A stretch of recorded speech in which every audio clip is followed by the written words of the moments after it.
Story time. I want to tell you the time that I found out my mother practiced voodoo. Um, we were living in Detroit, Michigan at that particular time, and we stayed on the west side off of Plymouth. I can't remember. On Manor. We lived on Manor off of Plymouth Road. And when we moved into this house, I was 14. We moved into this house, and I thought it was really strange that there was white um, powder, if you will, all around all of the baseboards in this house.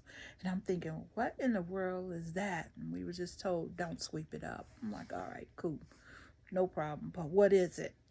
I was the child who always needed to know what something was and why we can't do this or go here, or why you don't want us to see this, that, and the other. I was that child who had all of the questions.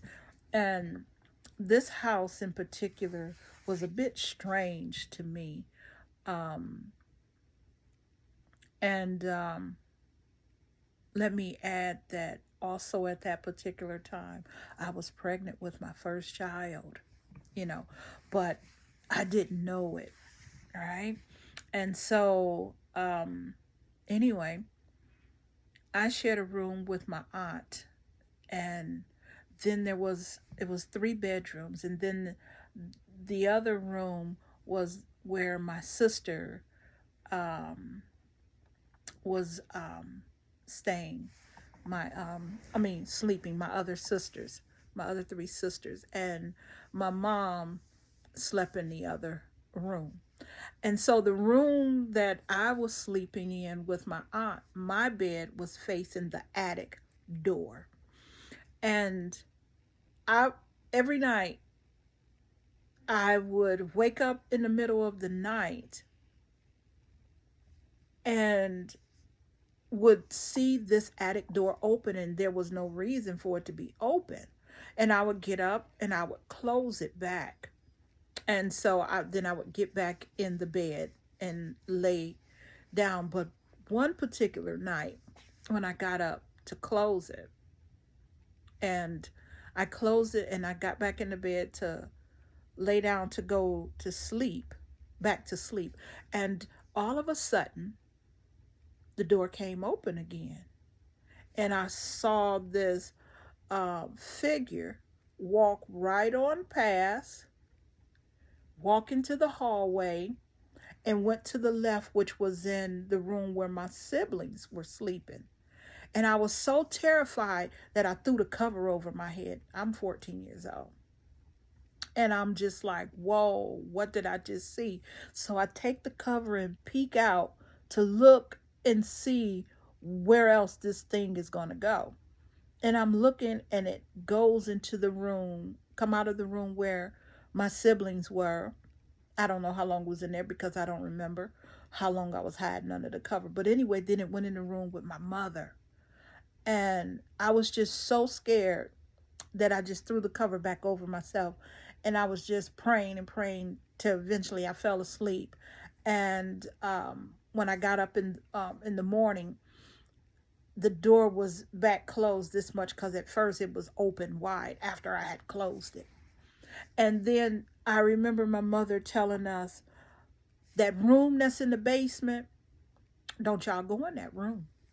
And I'm thinking, well, what's in the room that you don't want us to go in the room?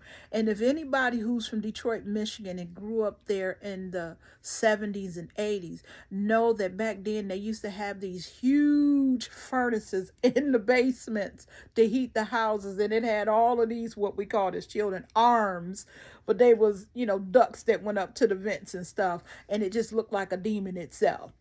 Okay. And so it was in that basement. It was huge. And so I tricked my sister, who was underneath me, and I was like, Chris, I said, let's go in the basement and play. I'm already terrified of that great big old furnace, because it looked like it would devour you. But anyway, she was like, okay, what we gonna do? I said, let's just go down here and play. She was scared of the thing too, but I just got her to go along because I wanted to know why my mother didn't want us to go in that room. So we was playing, and I told her, I said, let's play hide and seek. Let's play hide and seek. And she was like, okay. And I said, you go hide. So she went, and hid. I don't even remember. But all I knew is I'm gonna open that door. I don't know if that was a good thing or a bad thing. But anyway, I opened the door. And when the door opened, this boot dropped. Boom. And it started swinging. And it would come out the doorway in. And I was like, what in the world? What is it hanging on? The boot is swinging, and I'm trying to feel on the wall to turn the light on, but there's no switch. And I heard something say, it's right in front of you. Just reach out, you'll grab it. So I reached and I grabbed the light. And when I grabbed the light, the boot stopped. And the boot was a old fishing boot. It was the longest it was the longest boot I ever seen in my life. And it stopped, and I remember looking to the left, and when I looked to the left, it was white powder. There were shelves in there. It was white powder, also down in there, but there was bones, real bones in there, and they were set up in some type of way. And then there were pictures in there of dead bodies and stuff. And I'm thinking, what in the world did I just come in here and see and do? And I just remember looking around, and it was just so much stuff in that room on the shelves and stuff. So I hurried up and cut the light out and closed the door. And because now I know what's in here, and I don't know why, this is in here. And then some of the pictures, it was, pictures of unalive people that looked like they had been, the pictures had been taken there in that house, at some point in time. I don't know. But I'm just like, whoa, what in the world is going on? What is my mama into?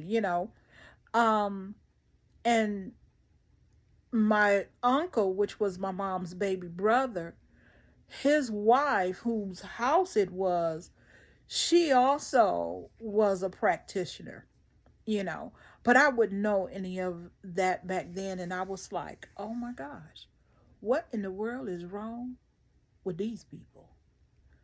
And it was at that particular time that I knew all those years that of me being with my mother, which was 7 years because I grew first 7.5 years with my father and then the last with my mother.